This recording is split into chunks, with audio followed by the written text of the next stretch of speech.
Well, hey everybody, Graham here from therecordingrevolution.com, and I've got a special guest today with us to talk about audio, to talk about recording, to talk about the industry, and it's Steven Slate, Slate Pro Audio, Steven Slate Drums, Slate Digital.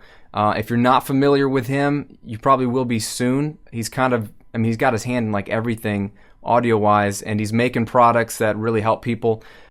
This guy... The cool thing about his products, if you're not aware, is that the pros use them also. I mean, you've got guys like Tony Maserati using his plugins, who's worked with Beyonce and Lady Gaga. You've got Jay Baumgartner, who did the Hoobastank records and Evanescence. You've got Michael Brower, worked on Coldplay and John Mayer. I mean, top-notch guys are using his drum samples, using his trigger plugin, using the console plugin, using FGX, his mastering plugin. So he's making stuff that's actually pretty affordable, but the pros are using it, and so he's this cool blend, and he's just kind of one of those guys that I thought would be super fascinating to interview. I got a chance to bump into him briefly at the NAMM show this January in Anaheim, as probably did a million other people, but I bumped into him there, saw him on Dave Pensado's show, and reminded me I really want to reach out to this guy. I would love to interview him on the site, and Steven, I just want to thank you for being kind enough to spend some of your time. I know you're busy working on the tape plugin and everything else you're doing, but thanks for taking time to hang out with us today, man. No problem. Thanks for having me, Graham.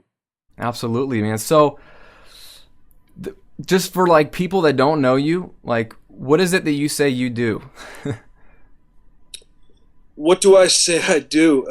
Because you do a lot, man.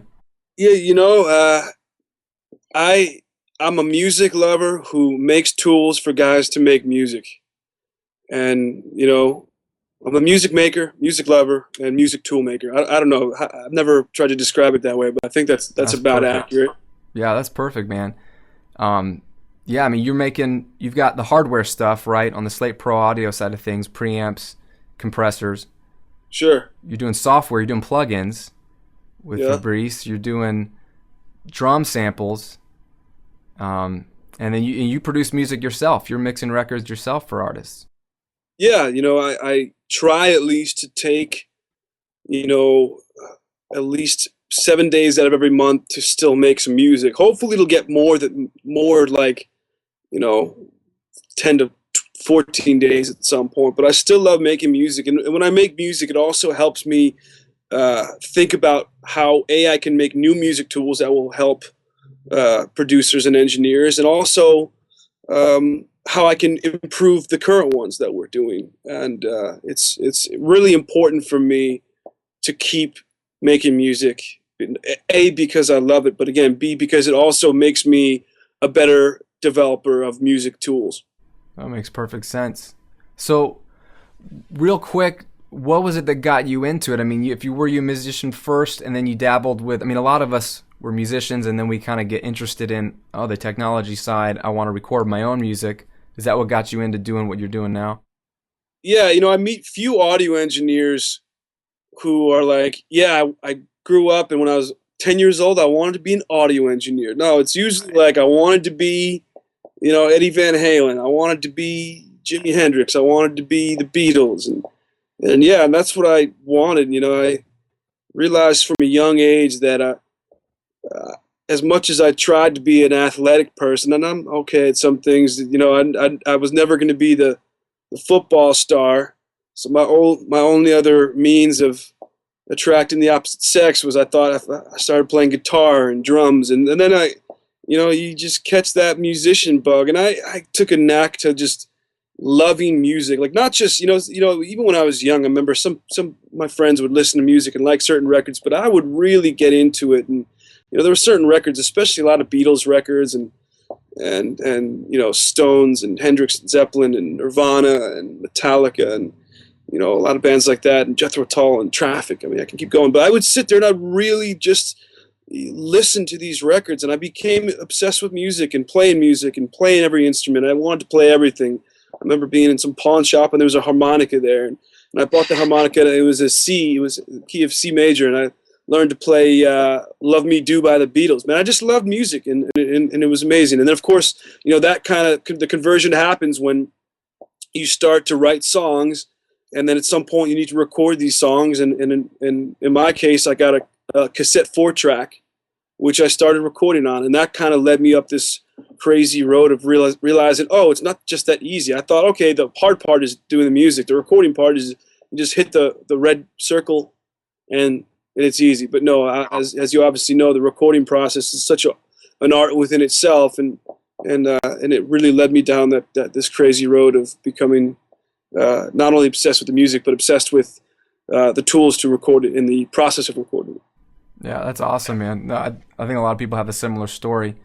What was it? So you grow up, you're messing around with a 4-track. Like my first machine was an 8-track, and I thought that was incredible.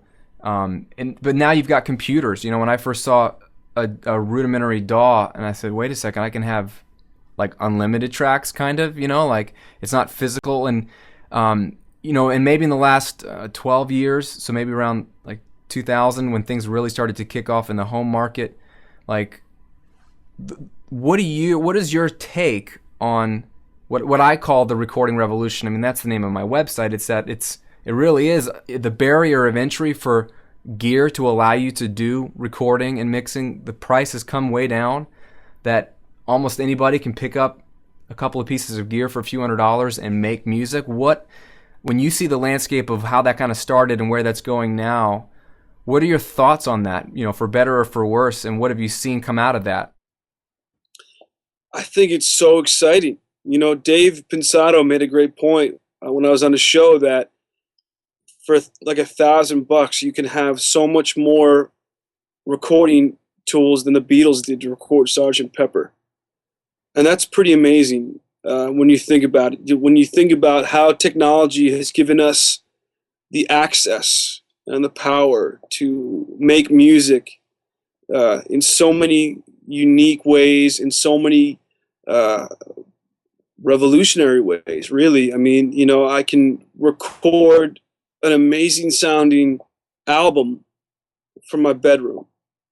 And when you think about that, you know, it's amazing to me, especially because I have the memories of what it was like before all this. I remember when the first ADATs came out. You know, that was like the first commercial digital piece like that people could afford. Of course, before that there was these big 48-track, you know, Sony machines that were like $500,000. But the first commercial digital machine was, you know, the ADAT, and then of course, you know, the Pro Tools workstations and the different DAWs started, you know, taking over the digital end. But it's just unreal that, you know, if I was, you know, a young musician recording engineer today, I can only imagine how fun it would be to not have to sit there and record to 4 tracks of tape. But don't get me wrong, I still enjoy doing that. And I was also saying this show that I like to tell people to every once in a while try to record just to 4 tracks and make a song with 4 tracks, which is still a great exercise to do, and I recommend to do it. But yeah, you know, the fact that you have all these amazing tools and unlimited tracks and the ability to use virtual instruments to you know, make sounds and to make your music, and I think it's amazing. I think everyone should feel really fortunate that we have these tools, and I think the most exciting part is hearing music from people who are so talented and did these productions in, you know, small environments, bedrooms, basements, rehearsal studios. I mean, and to hear the type of talent that you normally wouldn't have been able to have heard because these people would not have had access to these recording tools. So I think it's really exciting, and it's opened up the music market in a whole new way. You know, every person I talk to, their favorite band is some band I've never even heard of, because it's just so there's no popular bands anymore really. It's such an open art form now, and I think that's really cool. Yeah, no, that makes perfect sense. I mean, you're at an interesting vantage point because you interact with a lot of people that are making music in home studios and project studios. You have a lot of customers in that market, but then you're also a part of the elite pro industry in the sense that you get to interact with some really top dogs and work out of some great studios, and there's people that are making, you know, major label records for major label talent, and so you kind of can see both worlds. I mean, do you see that one is, you know, going to triumph over the other? Do you think they can both coexist? Because I think like some of the pro guys, some of them seem to have embraced the fact that anyone in a bedroom can make music, or do you sort of see that there's still a place for the pro guys and that both can live and work together, or where do you see those two things going? Because sometimes I get friction on both sides. I get people telling me that, well, I don't think you can make a pro record at home, and some people saying, I think you can, but you can't mix it. Or where do you see this going? And I think without a doubt you can make a pro record at home, and the biggest proof of that is guys like Justin Niebank, who is one of those pros who's done Taylor Swift and Lady Antebellum and the band Perry. And although he has a room working out of Blackbird Studios, one of the most amazing studios in the world over in Nashville, he also has a home studio in a small room, and he's mixed some Taylor Swift tracks and some major tracks out of there on the box, using my VCC plugin, and it sounds amazing. And, guys like Dave Pinsato, I believe he mixes in the box, Mike Shipley. The pro guys are, I think, really starting to embrace these tools as well. And, that you can't replace a pro because these guys have the experience, they have the knowledge, they have the ears. I think you'll see more of these young guys becoming pros like them, and maybe they might have slightly different ways of working. But the idea is that I think if you are an amazing engineer like a Jay Baumgartner, people will come to you for your expertise. He's a great mixer, he's a great producer, and nothing's going to change that. I think the cool thing about the recording revolution, as you say, is that you can go to a Jay Baumgartner, but that doesn't mean with practice and dedication to the craft that you can't make quality productions out of your bedroom studio. That's cool. I hope I've answered your question. I don't no, know and that's what I'm getting at, because the whole and what's interesting about you is the whole mixing in the box thing is an interesting discussion.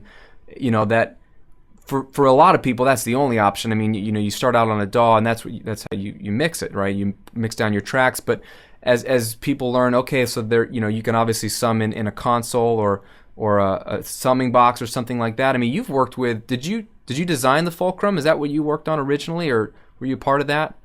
Well, the Fulcrum started when I realized that mixes that I were doing at a studio where I was working at into the desk just sounded different than when I was summing them in the box. And I actually originally talked to Dan Kennedy from Great River, and I said, what I was doing at the time, I had one of the Great River Neve-inspired pre's. I forget what the model is called. And I was running mixes out of 2 tracks from my D to A's into the preamp and back, but the gain staging was all wrong. But I liked what it was doing. So basically, I asked Dan Kennedy how much it would be to make a passive mixer with his, Great River as the summing stage, or not the summing stage, as the mix bus amplifiers. And he didn't have time to do it, but he liked the concept. He said, well, that's cool, passive mixer, using this pre, and he put me over to Justin Ulysses Morse from Roll Music, and then he took over the project, and he was the one who made this passive mixer, which then I then used to sum into all my different preamps, and that was like the first time I messed with outboard summing, and it was really awesome to me because I was able to get vibe and nonlinear harmonics and stuff onto my mixes, and they just became more interesting. And it was my first, enlightening moment where I realized that the ear doesn't always like this perfection that digital gives you. But no, Justin really did the design. I kind of came up with the concept and commissioned the first one to be made. But Justin's an amazing designer, and all the stuff from Roll Music is fantastic. So he's really the brain behind the design. So I guess take me from you using the Fulcrum, take me from there to like the VCC, the Virtual Console Collection plugin that you have, that if no one's aware, it emulates, you've modeled 5 plugins or consoles, and you use it in your DAW. What was the track from there to that plugin? Because that plugin, I use it. I started with the RC Tube because I thought that was a great way to just get your feet wet, and I really wanted to play with one, and then obviously it's kind of, it suckers you in because then you want the rest of them. Sure. But so I'm using VCC on every mix now. But tell me, what was that transition from that to idea to then now? It was probably about 8 or 9 years later, fast forward to me being here in LA, and at that time, now sitting behind me is this a console called the Neotech Elite, which has been heavily modded with all kinds of different mods. And so I mean, that was my desk that I was mixing into and summing into that. And I did a lot of great records in, mixing into this desk, and I love the sound of it. But the problem came when I realized that in today's music industry environment, people expect recalls. They expect, fine adjustments, and this desk not being automated at all. To recall a mix and to get it back exactly to the point where I had it, it was a really devastating process. It was so awful for me. And at the time, Fabrice and I had just come up with the FGX plugin, and we're in the final stages of that, actually. It hadn't even been released yet. And then I brought up to him, I said, what exactly is this desk, or any desk, a Neve, an SSL, an API, what are they doing to the signal to make it sound that way? And can we produce that in the plugin? And it took a lot of convincing, but eventually he said, yeah, we probably could. And with the VCC, it gives you all that nonlinear, those nonlinear artifacts. Because really all the desk isn't doing anything magical besides adding dynamic nonlinear artifacts. Which is, I mean, I don't want to diminish what it's doing. It is a very magical process, and it's really cool what it does, and how each desk does it so differently, and how dynamically it happens differently. So, the VCC is meticulously modeled 5 of these desks. So as you put signal through a channel and into the mix bus, it models dynamically what artifacts occur, and these artifacts tend to be very pleasing to the ear and pleasing to the music, and it's been our most successful plugin to date. Yeah. And I no longer mix through this big guy. So that's what I was going to ask you. Is like, I'm assuming you use VCC since it's your own plugin. I haven't mixed a mix through this desk in probably about a year, maybe more than that. And even when I did it last, it was just to mess around with it. But this desk is going bye-bye. We've got some new solutions coming. But and I love it, but good riddance to it, because what?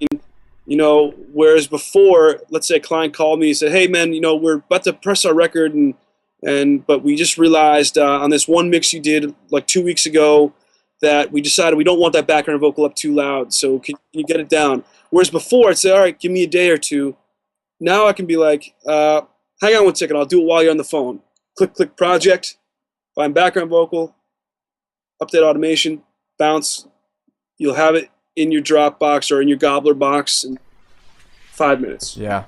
That to me is power. And the best part is it doesn't sacrifice the audio quality. It's like you're not using technology but sacrificing audio quality. That's what the VCC really gives you. It gives you back, the sonics that people are often claiming they miss from not mixing into a analog circuit.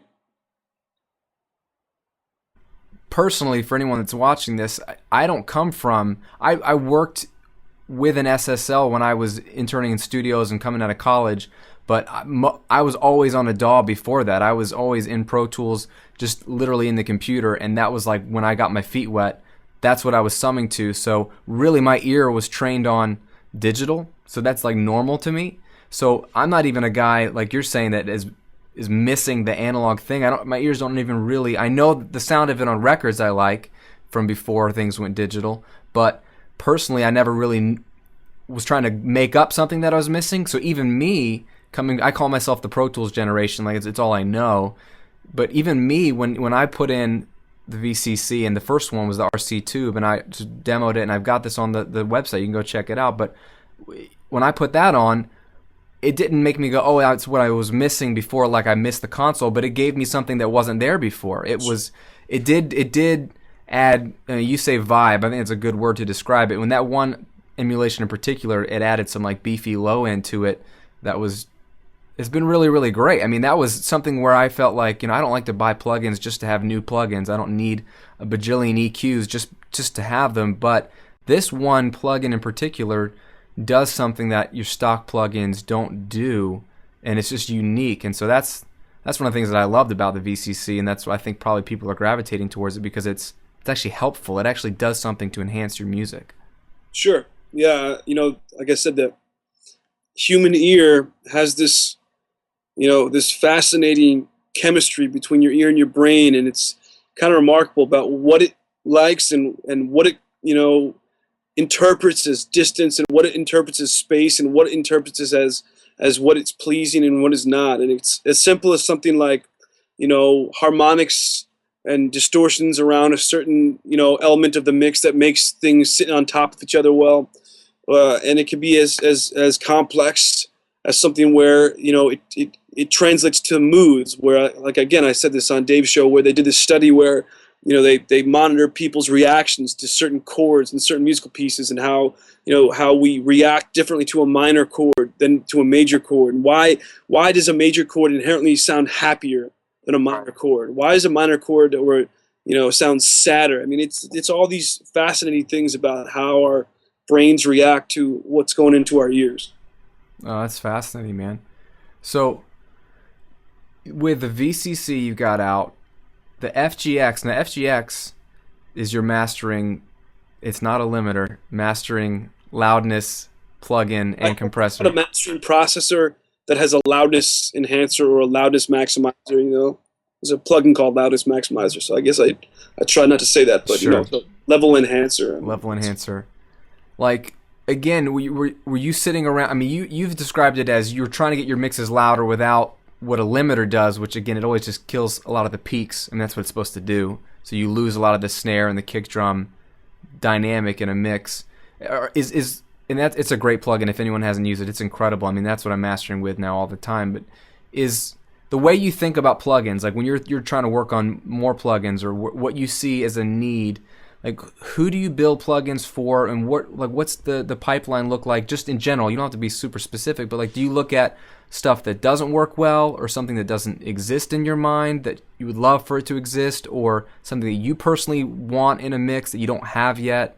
Like, it's really all of the above. The VCC didn't really exist yet. The FGX process didn't quite exist yet. The trigger, that technology existed, but I felt like it could have been improved. So I thought the trigger was an improved version of the technology that currently existed. So yeah, it's all of the above. I mean, it's anything that I'm like, well, this will help me and help others make better music, and that's kind of what we're going with. And obviously, the tape plugin is the next in that line of thinking. Right, virtual tape. So with that guy in particular, do you see yourself and people using your plugins? Like, is it going to be a similar thing where you throw the tape plugin on every channel and then a mix bus? Doing it. I'm throwing, even just putting the half-inch model on the mix bus to an already finished mix has been like so crazy for me. Howie's room is next door to mine. Howie Weinberg, a very famous mastering guru, and he's been using the half-inch model on everything he's been doing on there. And he was so skeptical at first. It's his machine that we model. It's his half-inch machine, and he was a skeptic. And the first thing he said when he listened to it was, "How is this possible?" I love that. That was his question. He goes, "How did you do this?" And he's been using it on everything. So yeah, I put the 2-inch model on most of the tracks and the half-inch model on the master, and man, it's like the wake-up plugin. It just makes everything come to life, and it's beautiful what it does. It's beautiful. I love it, and people I think are gonna go ecstatic for it. Well, yeah. I mean, when you announced it at NAMM, I was ready for it to come out like in February. Me too. So yeah, I know you're working on it, and again, like it's a type of plugin. I'm sure if it's like VCC, that it's going to do something that your current plugins can't do. So that it's not like just another version of. It's just another compressor, and every compressor can sound different too. But it's like I like what you're building. You're adding to the tools that we have available to us. You're putting something in a category that there's nothing there really, or not very much, and that's helpful. Yeah, I think. The process of what a tape machine does is so complex and so unique that there's absolutely nothing that does what this does. The algorithm which has been nicknamed by Fabrice and I many different times. The bloodiest algorithm, Algoricide. I mean, it's just the Algor apocalypse, because it's been such a horrible and intense and crazy process trying to write this algorithm, because it's representing a process that is so difficult and complex, and so many interacting parts, and it's been crazy. But I said to Fabrice, I said, this plugin is done when we A/B with the original machines at various different things and musical pieces and at different levels, and where we literally cannot tell the difference between the plug-in version and the hardware. And then we got to that point, and it's there. And that's awesome. Release very soon. No, I'm excited about that. Wanted to ask you a series of questions related to like how you use even some of your own products. And one thing I was thinking about is drum samples. So that's really where I first heard about you. So probably most people is where you really started to make a name for yourself, is in your drum samples. And then everybody picked them up and was using your drum samples on records. If and Dave Pensado's interview, let's just keep referencing his interview. So he said it all, but he asked a really good question. He was asking you about, do you use your own samples, or if you've got great samples, do you even worry about recording drums well? If you're like, well, I already did the samples. Like in your real workflow, if you were tracking a band, in your mind, where did the drum samples live in terms of tracking helpful? a band, and when I'm tracking a band, when I'm recording the drums, I take into account the song, and I really try to make those drums as fit and complete to that song as possible. Now, drum samples come in for a number of different reasons. Let's say I'm tracking this band, and they don't have the budget to go into NRG's room. They only have a budget to go in a smaller room, but the song calls for a big, more ambient sound. I'll add some room samples to enhance that drum kit, because that's what the song calls for. If the song doesn't call for that, there's a great chance that if I can record the drums and it's the type of drum that I want, and the type of drums that maybe the drummer has or that I'm able to get fits the song, then by all means, I won't use any drum samples, because all I'm trying to do is make a drum sound that works for this song. And if you can get it there without samples, great. But sometimes the samples can be really helpful to help you get it there if you don't have all the means to do it organically. And there's nothing wrong with that. And that's been my point long ago. I mean, why should, the fact that you have a less than stellar drum kit or no big room stop you from having a big drum sound? The technology allows you to go there. And to me, that's a positive thing. And to answer your question, I did a project not too long ago where I tracked the drums, and I got them sounding to me exactly how I wanted them. The drummer was hitting the drum exactly how I thought it should be for that song, and I didn't add a single sample, and that's fine. It worked for the song. The band was happy. Everyone was happy. They even asked me, like, oh, are you going to use some drum samples? And I said, well, what do you think of the drum sound? They said, it sounds great. So I said, that should answer your question. At the same time, I've recorded other things, and where the sound that called for the song wasn't necessarily what I was able to capture at the time. Maybe it was because the drummer's drums weren't what I would have preferred to have used. Maybe the kick drum, he wanted to use a certain type of kick that was big and loose and boomy, but the band overall, the song called for a tight and punchy kick drum sound. To me, that I said, okay, well, I'm going to have a sample help me get there quicker and easier and better. So.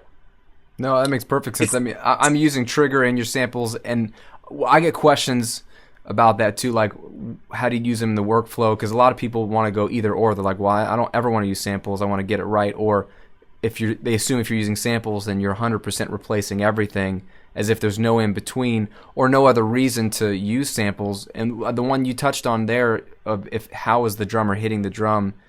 Like a lot of times that's where I'll grab your samples, is if the kick drum wasn't played consistently enough, and so it'll be 50% or 40% underneath the real kick drum, so there is a constant.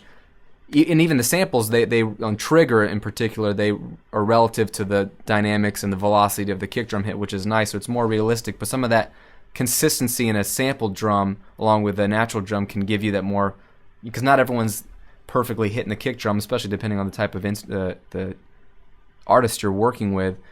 They may be thinking about a million other things, or they're nervous because they're recording, because they don't record enough, so he's not really hitting the kick drum the way he needs to. So I'm using samples a lot of times for that, for consistency, you know? I think samples definitely help in consistency, and especially with modern music and modern rock, and obviously metal, that consistency is such a part of that sound. And sometimes, you know, in order to achieve that sound, samples really come in and are a great artistic enhancement to get and to achieve that sound. And I find it very odd that some people, you know, find using samples cheating any more than it's cheating to use an artificial reverb or to use any type of process that changes an original sound to something to modify it to be different. So, I mean, we do all these things because we have this vision in our head of what this song, this final mix should be. And I don't think we should have any obstacle to get it there. Whether it's using a reverb, a drum sample, whether it's using a certain vocal effect, you know, these are things that help us make this music what it should sound like. And what should it sound like? It should sound like whatever we envision it to. And I think that's the idea. Yeah, or I'm thinking about like a MIDI controller. I mean, that's complete cheating. You're triggering something that you never recorded or captured, or an instrument you don't own, or anyway, I agree. It's all a tool. Sure, but for the guy who's an amazing songwriter, and you know, and writes songs out of his living room or bedroom, and doesn't have the ability to go to a big studio to record drums, he deserves to make his art. And if he has to play a virtual drum kit off of a keyboard, and that helps him complete his song and make his art, then that's amazing. That's exciting. That's something to me that we as engineers should embrace. No, that's awesome. I think it's great, and I think you're making tools that really help people do a lot of those things, and there are a wide variety of tools, and you're pricing them right, and and also, you know, you're always interacting with people, and you're giving them away on Twitter, and you're cutting prices, and you're doing a lot of stuff where you're really connecting with the people that use the tools, like the tools, and that it can help them make music. So I guess that's what we really appreciate about what you're doing, man. I was gonna ask, as we kind of wrap it up, if you were to give, I mean, you've worked with bands, you're kind of moved your way into the industry in a really unique environment. You've got your hands on a lot of different things, and you're doing music for a living.